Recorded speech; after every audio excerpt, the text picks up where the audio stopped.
एक छोटे से शहर में 3 दोस्त रहते थे, रोहन, समीर और नेहा। तीनों को एडवेंचर करना बहुत पसंद था। एक दिन स्कूल की लाइब्रेरी में उन्हें एक बहुत पुरानी किताब मिली।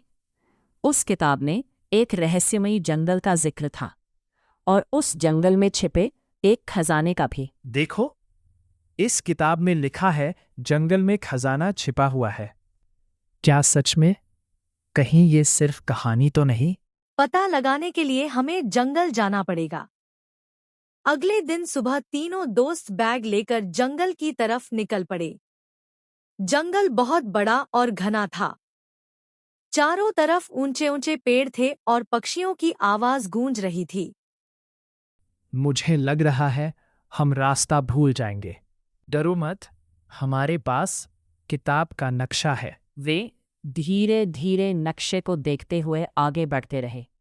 थोड़ी देर बाद उन्हें एक पुराना पत्थर का पुल दिखाई दिया। नक्शे में भी यही पुल बना हुआ है। मतलब हम सही रास्ते पर हैं। पुल पार करने के बाद उन्हें एक गुफा दिखाई दी। तीनों दोस्त धीरे धीरे गुफा के अंदर आगे बढ़ रहे थे। अचानक उन्हें गुफा के अंदर एक लंबी सुरंग दिखाई दी। देखो, यहाँ एक रास्ता है। लेकिन ये रास्ता कहाँ जाता होगा? पता लगाने के लिए हमें आगे जाना होगा। तीनों दोस्त सुरंग में चलने लगे। काफी देर तक चलते रहने के बाद उन्हें सामने हल्की रोशनी दिखाई दी।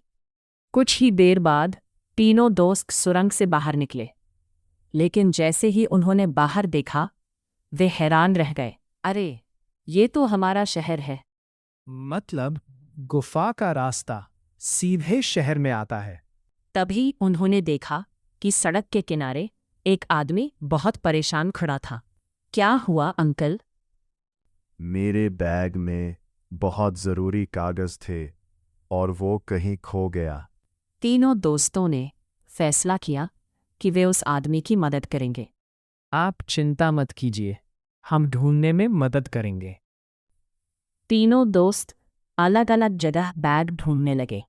कुछ देर बाद मिल गया, बैग यहाँ पड़ा है। धन्यवाद बच्चों, अगर ये बैग नहीं मिलता तो बहुत बड़ी परेशानी हो जाती। आदमी ने खुशी खुशी उन्हें धन्यवाद दिया। देखा, दूसरों की मदद करना कितना अच्छा लगता है। थोड़ी देर बाद तीनों दोस्त शहर के पार्क में बैठ गए। आज का दिन तो बहुत मज़ेदार रहा। पहले जंगल, फिर गुफा और अब शहर। तभी रोहन को अचानक कुछ याद आया।